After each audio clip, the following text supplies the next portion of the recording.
ಧರ್ಮ ಕೋದಂಡ ಭೈರವ.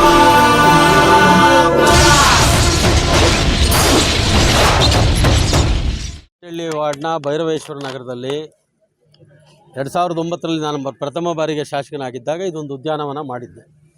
ಕಳೆದ 5 ವರ್ಷಗಳಿಂದ ಇಲ್ಲಿ ಏನೂ ಅಭಿವೃದ್ಧಿ ಆಗಲಿಲ್ಲ, ಎಲ್ಲ ಹಾಳು ಬಿದ್ದಿತ್ತು. ಮತ್ತು ಅದನ್ನು ಮನಗಂಡು ಅದನ್ನು ರಿನ್ಯೂವೇಷನ್ ಮಾಡಿಸಿ, ಪಾತ್ ರಿಪೇರಿ, ಗಿಡಗಳು ಹೊಸದಾಗಿಸಿ, ಇದ್ದಂಥ ಕಟ್ಟಡನೆಲ್ಲ ತೆಗೆದು ಸರಿ ಮಾಡಿಸಿದ್ವಿ. ಲೈಟ್ಗಳೆಲ್ಲ ಹೊಡೆದಾಕಿದ್ರು, ವಾಕಿಂಗ್ ಬಂದ ಹುಡುಗರು ಅವರು ಇವರು. ಅದನ್ನು ಈ ಭಾಗದ ನಮ್ಮ ಮುಖಂಡರಾದಂಥ ಸುರೇಶ್ ಅವರು ಎಲ್ಲ ಲೈಟ್ಗಳನ್ನ ವ್ಯವಸ್ಥಿತವಾಗಿ ಸರಿಪಡಿಸಿ ಈ ಉದ್ಯಾನವನಕ್ಕೆ ಹೆಸರಿರಲಿಲ್ಲ.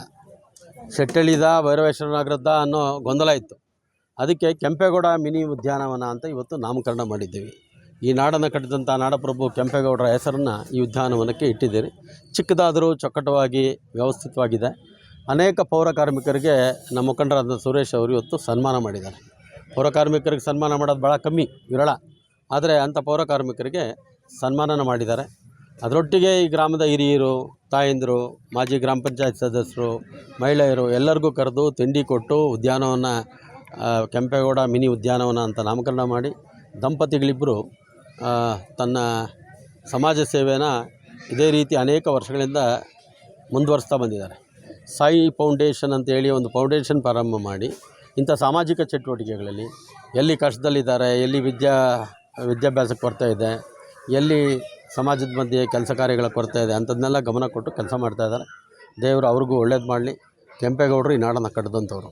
ಇವತ್ತು ಬೆಂಗಳೂರು ಬಸ್ ನಿಲ್ದಾಣ ಇರ್ಬೋದು, ಕೆಂಪೇಗೌಡರ ಅಂತಾರಾಷ್ಟ್ರೀಯ ವಿಮಾನ ನಿಲ್ದಾಣ ಇರ್ಬೋದು, ಈ ರೀತಿ 516 ವರ್ಷಗಳ ಇತಿಹಾಸ ಇರತಕ್ಕಂಥ ಕೆಂಪೇಗೌಡರು ಒಂದು ಸುಂದರವಾದಂಥ ಒಂದು ನೆಮ್ಮದಿಯಾದಂಥ ಶಾಂತಿಯಾದಂಥ ಬೆಂಗಳೂರನ್ನ ಕಟ್ಟಿಕೊಟ್ಟಿದ್ದಕ್ಕೋಸ್ಕರ ಇವತ್ತು ಅಂತಾರಾಷ್ಟ್ರೀಯ ಮಟ್ಟದಲ್ಲಿ ಈ ಬೆಂಗಳೂರು ಖ್ಯಾತಿಯಾಗಿದೆ. ಇಂಥ ಒಂದು ಸಣ್ಣ ಉದ್ಯಾನವನಕ್ಕೆ ನಾವು ಇವತ್ತು ಅವರ ಹೆಸರಿಟ್ಟಿದ್ದೇವೆ. ಅದನ್ನು ಮುಂದುವರಿಸ್ಕೊಂಡು ಹೋಗಲಿ, ಸ್ವಚ್ಛತೆ ಕಾಪಾಡಿ ಅಂತ ನಮ್ಮ ನಾಗರಿಕರಿಗೆ ವಿನಂತಿ ಮಾಡಿದ್ದೀವಿ. ಧನ್ಯವಾದಗಳು. ಶೈವ ಪಂಥವೆಲ್ಲ ಒಂದೇ ಎಂದ, ದಾನ ಧರ್ಮ ಒಂದೇ ನನ್ನ ಜೀವವೆಂದ. ಕುಲ ಮತಗಳನ್ನು ಸಮ ಎಂದವನು, ನೆಲ ಜಲಗಳನ್ನು ಉಸಿರೆಂದವನು, ಹೊಸ ಚರಿತೆಯ ಬರೆದನು ಕೆಂಪೇಗೌಡ.